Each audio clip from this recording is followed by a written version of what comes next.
Hello friends, मैं राजकिशोर कुमार आपके अपने यूट्यूब चैनल ऑनलाइन तैयारी में आपका स्वागत करता हूं। जैसा कि आपको पता है, एंशिएंट हिस्ट्री क्लास चल रही है, जिसमें आज हम लोग गुप्त साम्राज्य के बारे में डिस्कस करेंगे।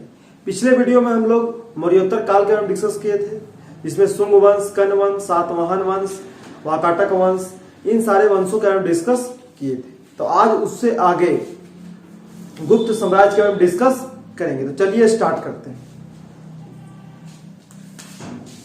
गुप्त साम्राज्य। गुप्त साम्राज्य में क्या क्या पढ़ना है, सारे महत्वपूर्ण चीजों को यहाँ पे लिखा गया है। तो चलिए स्टार्ट करते देखते हैं। गुप्त साम्राज्य कब से कब तक चलता है? तो 320 ईस्वी से 455 ईस्वी। 320 ईस्वी में कुषाण वंश चलता है।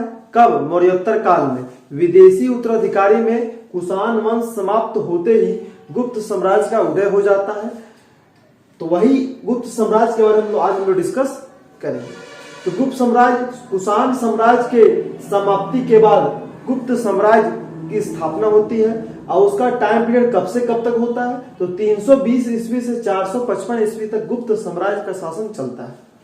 इसके संस्थापक कौन है? तो श्री गुप्त इसके संस्थापक है। गुप्त साम्राज्य के संस्थापक श्री गुप्त।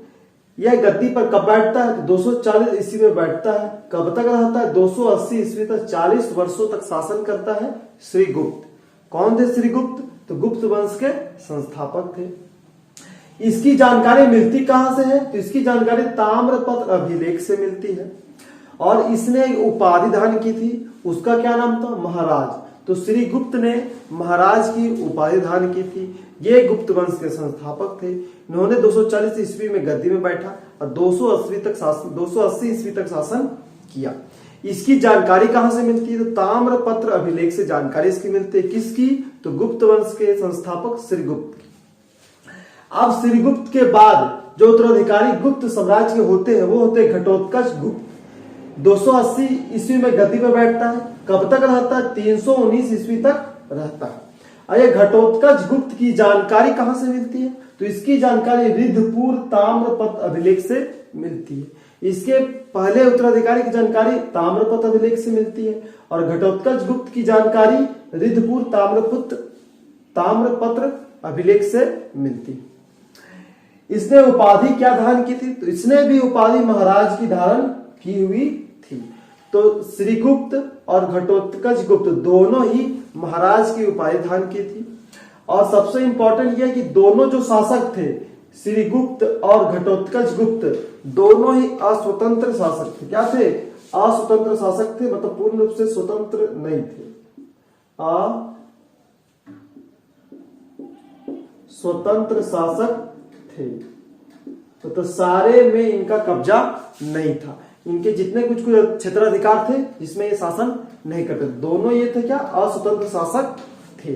अब घटोत्कच गुप्त के बाद जिस उत्तराधिकारी इस वंश में आते हैं, वो सबसे मेन है चंद्रगुप्त प्रथम। कौन है? चंद्रगुप्त प्रथम। 319 ईस्वी गद्दी पर बैठते हैं, 350 ईस्वी तक शासन करते हैं। चंद्रगुप्त प्रथम को क्या बोलते हैं? तो गुप्त वंश के वास्तविक संस्थापक माना जाता है। तो चंद्रगुप्त प्रथम को गुप्त वंश का वास्तविक संस्थापक माना जाता है। वैसे चंद्रगुप्त का संस्थापक श्रीगुप्त, परंतु वो अस्वतंत्र शासक थे और चंद्रगुप्त प्रथम स्वतंत्र शासक थे। तो वास्तविक संस्थापक कौन कहलाए? तो चंद्रगुप्त प्रथम। इसने भी उपाधि धारण की रखी थी। क्या नाम था उस उपाधि का? महाराजा धीराज। उससे पहले दो महाराज, परंतु चंद्रगुप्त प्रथम जो गुप्त वंश का वास्तविक संस्थापक था, उसने महाराजा धीराज की उपाधि धारण की थी।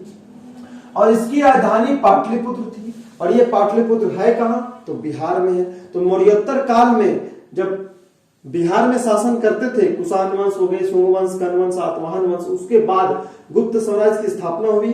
श्रीगुप्त आए, घटोत्कच गुप्त आए, चंद्रगुप्त प्रथम आए। तो इसने अपनी राजधानी पाटलिपुत्र को बनाया चंद्रगुप्त प्रथम, जो गुप्त साम्राज्य का वास्तविक संस्थापक था और प्रथम स्वतंत्र शासक था।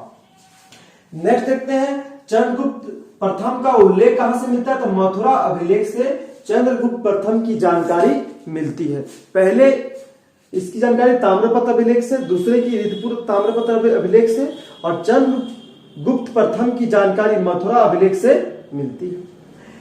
इसने 319 ईस्वी में गुप्त संवत की स्थापना की। किसने की? 319 ईस्वी में गुप्त संवत की स्थापना की।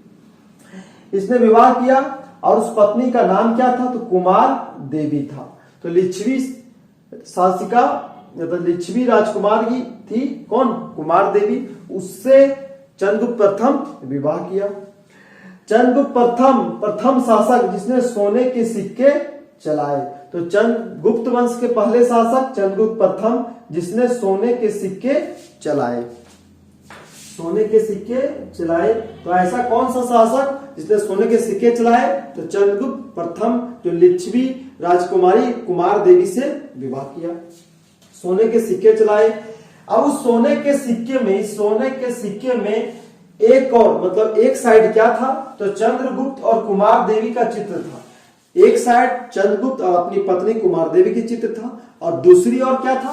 तो दूसरी ओर लक्ष्मी का चित्र था। सोने के सिक्के चलाए चंद्रगुप्त प्रथम ने। एक साइड किसका चित्र था? तो अपना और अपनी पत्नी का चित्र था और दूसरी ओर किसका था? तो लक्ष्मी का चित्र था। तो ये हुआ चंद्रगुप्त प्रथम से इंपॉर्टेंट कुछ फैक्ट। सबसे इंपॉर्टेंट कि वास्तविक संस्थापक और उपाधि महाराजा धीराज की और सोने के सिक्के चलाए। अब हम लोग नेक्स्ट देखते हैं इसके पुत्र समुद्रगुप्त के बारे में। तो चंद्रगुप्त प्रथम के पुत्र समुद्रगुप्त यह गति पर कब बैठता है? 350 ईस्वी में बैठता है। कब तक रहता है? 375 ईस्वी तक रहता है। इसे महान योद्धा कहा जाता है समुद्रगुप्त को। ये एक कुशल सेनापति थे, महान योद्धा थे और कुशल सेनापति थे समुद्रगुप्त। सबसे इंपॉर्टेंट उपाधि कौन कौन सी उपाधि धारण की थी? तो अश्वमेघ की उपाधि धारण की थी, पराक्रमांक की उपाधि धारण की थी और सबसे इंपॉर्टेंट समुद्रगुप्त को भारत का नेपोलियन कहा जाता है। समुद्रगुप्त को भारत का नेपोलियन कहा जाता है। और यह भारत का नेपोलियन विंसेंट आर्थर स्मिथ की एक बुक है। उस बुक का नाम क्या है? उस बुक का नाम है अर्ली हिस्ट्री ऑफ इंडिया। तो विंसेंट आर्थर स्मिथ की एक बुक है। क्या नाम है बुक का? तो अर्ली हिस्ट्री ऑफ इंडिया में क्या है? तो समुद्रगुप्त को उस बुक में भारत का नेपोलियन कहा गया है। तो सबसे इंपॉर्टेंट भारत का नेपोलियन समुद्रगुप्त को कहा जाता है, सब लोग जानते हैं, परंतु इसका जिक्र है कहां? तो विंसेंट आर्थर स्मिथ की एक बुक है जिसका नाम है अर्ली हिस्ट्री ऑफ इंडिया। उस बुक में समुद्रगुप्त को भारत का नेपोलियन कहा गया है। अब आगे देखते हैं। समुद्रगुप्त हिंसा और विजय में विश्वास करते थे। प्रयाग प्रशस्ति अभिलेख से यह साबित होता है कि दक्षिण में 12 शासकों को हराया। प्रयाग प्रशस्ति अभिलेख से यह जानकारी मिलती है कि समुद्रगुप्त ने दक्षिण में, भारत के दक्षिण में 12 शासकों को हराया। इंपॉर्टेंट है। और जब ये हिंसा और विजय में विश्वास रखते थे, महान योद्धा कुशल सेनापति थे, तो इसका साम्राज्य बहुत विस्तृत होगा। स्वाभाविक सी बात है कि ये कुशल सेनापति थे, महान योद्धा था, विजय में विश्वास रखता था, तो अपना साम्राज्य पूरा फैलाएगा। तो देखते हैं कहां से कहां तक इसका विस्तार था। तो पूर्व में ब्रह्मपुत्र नदी से, दक्षिण में नर्मदा नदी और उत्तर में कश्मीर की तलहटी तक इसका विस्तार था। और दक्षिण में हम लोग पहले देख चुके हैं कि प्रयाग प्रशस्ति अभिलेख में दक्षिण में 12 शासकों को हराया था। अब इसने एक अभियान चलाया। क्या अभियान चलाया? तो दक्षिण में जो विजय की 3 प्रमुख नीतियां थी कि दक्षिण में विजय की ओर क्रमशः जाएंगे। तो 3 इंपॉर्टेंट फैक्ट है। क्या क्या इंपॉर्टेंट फैक्ट है? ग्रहण, मोक्ष और अनुग्रह। ये 3 चीज है क्या? तो सबसे मेन इंपॉर्टेंट बात है कि समुद्रगुप्त दक्षिण विजय के लिए 3 मुख्य नीतियां अपनाई। कौन कौन सी नीतियां अपनाई? ग्रहण करो, पहले ग्रहण करो। ग्रहण का अर्थ क्या? शत्रु पर अधिकार करो। पहले दक्षिण में जाके शत्रु पर अधिकार करो। इसके बाद मोक्ष, शत्रु अधिकार करो शत्रु पर, इसके बाद उसका साम्राज्य हथियार लो, कुछ वर्ष तक शासन करो। इसका शत्रु को मुक्त कर दो, शत्रु को मुक्त कर दो, जिसका नाम क्या है? मोक्ष है। उसके बाद अनुग्रह है तीसरा। ये क्या है? तो राज्य लौटाकर शत्रु पर दया कर दो। सबसे पहले शत्रु पर विजय करो और उसका क्षेत्राधिकार अपने में मिला लो। समुद्रगुप्त दक्षिणापथ विजय की पहली नीति। दूसरी क्या है? मोक्ष, कुछ वर्ष तक शासन करो और शत्रु को फाइनली मुक्त कर दो, जा तुमको छोड़ते हैं। अनुग्रह, और जब उसको छोड़ते हैं तो राज्य लौटाकर शत्रु पे दया करते हैं। और यहाँ सबसे इंपॉर्टेंट है, राज्य लौटा दिया, शत्रु पे दया कर दिया। जब शत्रु को कब्जा किया, शासन किया और शत्रु को छोड़ दिया तो किसके बलबूते रहेगा? समुद्रगुप्त के बलबूते रहेगा। राज्य है उसी का, परंतु मेन मालिक कौन है? समुद्रगुप्त। तो दिमाग लगाया कि हथिया लो, क्षमा कर दो, शत्रु को छोड़ दो, राज्य भी लौटा दो। तो क्षमा याचना से मिला जो राज्य है वो तो इसमें अपना बल शब्द दिखाएगा नहीं, तो समुद्रगुप्त के अधीन ही काम करेगा। तो सबसे इंपॉर्टेंट ये है ग्रहण, मोक्ष और अनुग्रह। नेक्स्ट देखते हैं, समुद्रगुप्त के बाद रामगुप्त आया जो कमजोर शासक उभर कर आया। इसके बाद आया चंद्रगुप्त द्वितीय, ये सब उत्तराधिकारी हुए। ठीक है, पहले आए श्रीगुप्त, इसके बाद आए घटोत्कच, इसके बाद आए चंद्रगुप्त प्रथम, इसके बाद समुद्रगुप्त, इसके बाद रामगुप्त जो कमजोर शासक बनकर आए और बहुत कम वर्षों तक या बहुत कम समय तक शासन किया। अब आते हैं चंद्रगुप्त द्वितीय। चंद्रगुप्त प्रथम गुप्त वंश के वास्तविक संस्थापक और चंद्रगुप्त द्वितीय 375 ईस्वी से 415 ईस्वी तक शासन करता है। यहाँ पे देखते हैं इसने उपाधि धारण क्या की थी? तो विक्रमांक और विक्रमादित्य। तो चंद्रगुप्त द्वितीय विक्रमांक की उपाधि धारण की थी।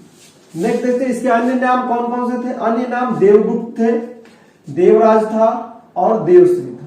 तो ये सबसे इंपॉर्टेंट है कि चंद्रगुप्त द्वितीय का किन किन नामों से, चंद्रगुप्त द्वितीय को किन किन नामों से जाना जाता है? तो देवगुप्त, देवराज और देवश्री।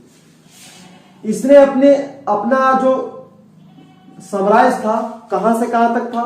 तो पूर्व में बंगाल तक था, उत्तर में हिमालय तक था और दक्षिण में नर्मदा नदी तक इसका क्षेत्र अधिकार का फैलाव था। अब नेक्स्ट देखते हैं, तो चंद्रगुप्त द्वितीय वैवाहिक संबंध के द्वारा साम्राज्य का विस्तार किया।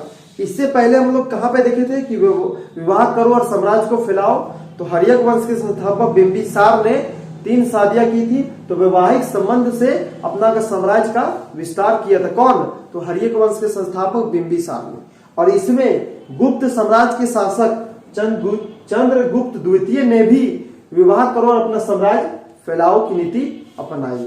इसने खुद शादी नागवंश के एक शासक था कुबेर नागा, मतलब नागवंश के शासक की पुत्री कुबेर नागा से विवाह किया चंद्रगुप्त द्वितीय, जो नागवंश के थे। ठीक है, तो कुबेर नागा से विवाह किया। कुबेर नागा से जो पुत्री हुई प्रभावती, उसका शादी भी किसी अन्य वंश से कराया। तो इस प्रकार विवाह किया और अपने साम्राज्य का विस्तार किया।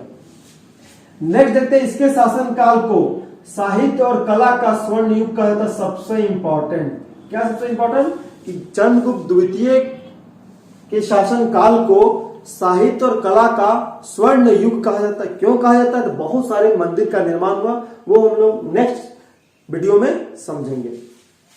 तो इसके शासन काल को साहित्य और कला का स्वर्ण युग कहा जाता है। और सबसे इंपॉर्टेंट यहाँ पे यह है कि इसके दरबार में 9 रत्न रहते थे। कौन कौन से थे? तो कालिदास, आपको पता है कालिदास की रचना अभिज्ञान शकुंतलम, मेघदूतम, बहुत सारी रचनाएं हैं। तो कालिदास, छसनक, धन्वंतरी, अमर सिंह, वराह मिहिर, वरुचि, शंकु, वेताल भट्ट और हरिसेन, ये 9 रत्न अलग अलग फील्ड में महारत हासिल किए थे। कालिदास जो भारत का शेक्सपियर कहा जाता है, आपको पता हो जाए भारत का शेक्सपियर किसे कहा जाता है? तो कालिदास को जाता है। भारत का नेपोलियन समुद्रगुप्त को। ठीक है, किसके दरबार में 9 रत्न रहते थे? चंद्रगुप्त द्वितीय के दरबार में 9 रत्न रहते थे। और इसके शासन काल में चीनी यात्री फाहियान भारत आया था। सबसे पहले कौन आया था? फाहियान। इसके बाद बताइए, फाहियान आया, इसके बाद संयुगन आया, हेनसांग आया और इत्सिंग आया। तो 4 चीनी यात्री भारत आए। तो सबसे पहले कौन आया था? फाहियान। किसके शासन काल में? चंद्रगुप्त द्वितीय के शासन काल में। कुमार, इसके बाद नया शासक आता है, इसके उत्तराधिकारी कुमारगुप्त प्रथम। कब से कब तक शासन करता है? 415 ईस्वी से 455 ईस्वी तक। इसने उपाधि धारण की थी। कौन सी उपाधि? महेंद्र आदित्य की उपाधि धारण की थी और सकरा द्वितीय की उपाधि धारण की थी। कुमारगुप्त प्रथम ने के शासन काल में नालंदा विश्वविद्यालय की स्थापना भी सबसे इंपॉर्टेंट। तो नालंदा विश्वविद्यालय की स्थापना कब हुई? तो कुमार गुप्त प्रथम के शासन काल में हुई। किस वंश के शासक थे? गुप्त वंश के शासक थे। यहाँ पे क्वेश्चन इस प्रकार से बन सकता है कि कहां पे देखें, नालंदा विश्वविद्यालय की स्थापना किस वंश के शासक ने की? तो गुप्त वंश के शासक ने। कौन की? तो कुमार गुप्त प्रथम ने की। तो सबसे इंपॉर्टेंट यहाँ पे यह है कि नालंदा विश्वविद्यालय की स्थापना कुमार गुप्त प्रथम के शासनकाल में हुई। इसके बाद इसके उत्तराधिकारी आए स्कंदगुप्त। इसमें और कुछ दिखना नहीं कुमार गुप्त में। स्कंदगुप्त 455 ईस्वी से 467 ईस्वी तक शासन करता है। शासनकाल हुनों का आक्रमण इसके शासनकाल में। यहाँ सबसे इंपॉर्टेंट है कि गुप्त वंश के शासक स्कंदगुप्त के शासनकाल में ही हुनों का आक्रमण होता है। ये हुन कहां से आए थे? तो मध्य एशिया से आए थे। हुन एक कबीला है। तो हुनों का आक्रमण, सर्वप्रथम हुनों का आक्रमण गुप्त वंश में स्कंदगुप्त के शासनकाल में होता है। इसके बाद यहां देखना है कि स्कंदगुप्त का उपाधि, कौन सी उपाधि थी? कर्मादित्य। ठीक है, कर्मादित्य। और ये स्कंदगुप्त अंतिम प्रतापी शासक हुए। तो क्वेश्चन इस प्रकार से बन सकता है कि गुप्त वंश के अंतिम प्रतापी शासक कौन हुए? तो वो स्कंदगुप्त हुए। हुनों का आक्रमण किसके शासनकाल में हुआ? तो स्कंदगुप्त के शासनकाल में हुआ। दो क्वेश्चन, हुनों का प्रथम आक्रमण स्कंदगुप्त, प्रतापी शासक, अंतिम प्रतापी शासक स्कंदगुप्त, उपाधि क्रमादित्य। इसके बाद इसके उत्तराधिकारी बहुत सारे हुए जो कमजोर शासक साबित हुए। जैसे देख लेते हैं, इसके बाद आए पुरुगुप्त। किसके बाद? स्कंदगुप्त के बाद। इसको हम लोग गुप्तोत्तर काल में भी देख सकते हैं, तो वैसे ही देख लेते हैं। इसके बाद किसके बाद? स्कंदगुप्त के बाद पुरुगुप्त, इसके बाद कुमारगुप्त द्वितीय, इसके बाद बुधगुप्त। ये थोड़े शासक प्रतापी शासक रूप में हुए। इसके बाद भानुगुप्त, इसके बाद वैन्युगुप्त, इसके बाद कुमारगुप्त तृतीय, इसके बाद विष्णुगुप्त आते हैं। तो विष्णुगुप्त और कुमारगुप्त तृतीय में मतभेद है। मान के चले कुमारगुप्त तृतीय ही गुप्त वंश के अंतिम शासक हुए, कुमारगुप्त तृतीय। तो स्कंदगुप्त के बाद जितने भी शासक सामने आए वो कमजोर शासक हुए, जिनके बारे में ज्यादा हम लोग डिटेल नहीं पढ़ना। कौन कौन शासक थे?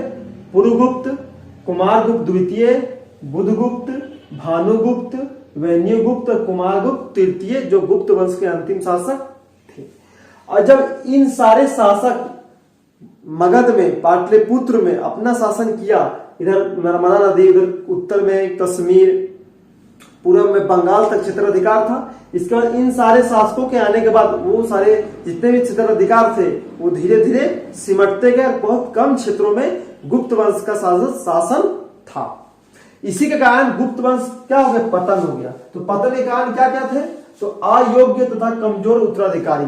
तो स्कंदगुप्त के बाद जितने भी शासक हुए अयोग्य साबित हुए और अपने क्षेत्राधिकार को बढ़ाने की बजाय और घटा दिए। इसका उच्च पदों का आनुवंशिक होना। अब देखिए समझने वाली बात है, ये जो जितने राजा ने लेखन यहाँ पे है, पुरुगुप्त, कुमारगुप्त, इसके जो उत्तराधिकारी हुए वो अयोग्य थे और उनको पद दी जाती थी। तो क्या करेंगे? अब अयोग्य उनको पद दे देंगे तो क्षेत्राधिकार का जो विस्तार होगा वो और कम हो जाएगा। विस्तार तो होगा नहीं परंतु कम हो जाएगा। सैनिकों का बढ़िया से देखभाल नहीं होगा, अपने क्षेत्रों का देखभाल नहीं होगा। तो उच्च पदों का आनुवंशिक होना, काबिल लोग को पद नहीं देना है, अपने उत्तराधिकारी को पद देना है। तो उस वजह से हुआ। तो अयोग्य तथा कमजोर उत्तराधिकारी, उच्च पदों का आनुवंशिक होना, ये सबसे मेन कारण है। और बाह्य आक्रमण, ये भी एक बाह्य आक्रमण मतलब क्या है? बाह्य आक्रमण का अर्थ है कि हुनों का आक्रमण। हुनों का आक्रमण हुआ स्कंदगुप्त में और स्कंदगुप्त ने हुनों को क्या कर दिया? बाहर खदेड़ दिया कि जाओ तुम मध्य एशिया से आए थे, मध्य एशिया ही तुमको बाहर खदेड़ देंगे। तो स्कंदगुप्त तो बाहर खदेड़ दिया, परंतु जैसे जैसे इसके उत्तराधिकारी आए हुनों का फिर आक्रमण हुआ और हुनों का आक्रमण होने से ये हुनों को बाहर खदेड़ नहीं पाए। उसके ही क्षेत्र में आकर उसके ही क्षेत्र को कब्जा कर लिए हुन ने। तो अयोग्य तथा कमजोर उत्तराधिकारी, उच्च पदों का आनुवंशिक होना और बाह्य आक्रमण जैसे हुनों का आक्रमण। तो ये सब कुछ इंपॉर्टेंट फैक्ट है गुप्त साम्राज्य के बारे में। इसके बाद हम लोग पढ़ेंगे गुप्त प्रशासन, जिसमें बहुत सारे मंदिर का निर्माण हुआ। क्यों मंदिर का? साहित्य और कला का स्वर्ण युग कहा जाता है गुप्त साम्राज्य को और चंद्रगुप्त द्वितीय के शासन काल को। तो गुप्त साम्राज्य को स्वर्ण युग कहा जाता है। क्यों कहा जाता है? बहुत सारे मंदिर का निर्माण, बहुत सारी चीजें हुई। तो इन सारी और बातों को हम लोग गुप्त नेक्स्ट वीडियो में गुप्त प्रशासन में पढ़ेंगे। तो आज हम लोगों ने देखा गुप्त साम्राज्य। इसमें हम लोग क्या देखें? गुप्त वंश के संस्थापक श्रीगुप्त, इसके बाद घटोत्कच गुप्त, ये दोनों अस्वतंत्र शासक थे। स्वतंत्र शासक प्रथम चंद्रगुप्त प्रथम, गुप्त वंश के वास्तविक संस्थापक। इसने क्या किया? तो सोने के सिक्के चलाए, एक और खुद का और अपनी पत्नी का चित्र बनाया और दूसरी ओर लक्ष्मी का चित्र था। इसके बाद आए समुद्रगुप्त, जिसे भारत का नेपोलियन कहा जाता है। इसके बाद कौन आया? इसके बाद रामगुप्त, कमजोर शासक उभर कर आए। इसके बाद चंद्रगुप्त द्वितीय, जिसके शासनकाल में क्या हुआ? चीनी यात्री फाहियान भारत आया। इसके दरबार में 9 रत्न रहते थे, 9 यहां देखा। और इसी के शासनकाल को साहित्य और कला का स्वर्ण युग कहा जाता है। इसी शासनकाल को चंद्रगुप्त द्वितीय के शासनकाल को। इसके बाद आए कुमारगुप्त प्रथम। इससे एक ही चीज याद रखना है कि नालंदा विश्वविद्यालय की स्थापना इन्होंने की। स्कंदगुप्त आए। इसके बाद जितने भी शासक आए सारे शासक कमजोर साबित हुए, जिसके कारण गुप्त वंश का जो साम्राज्य है ज्यादा दिन तक चल नहीं सका। तो हम लोगों ने पढ़ा आज गुप्त साम्राज्य। अगर आपको वीडियो पसंद आए तो वीडियो को लाइक करें और चैनल को सब्सक्राइब कर लें। फिर मिलते हैं नेक्स्ट वीडियो में, तब तक के लिए बहुत बहुत धन्यवाद। जय हिंद, लव यू ऑल।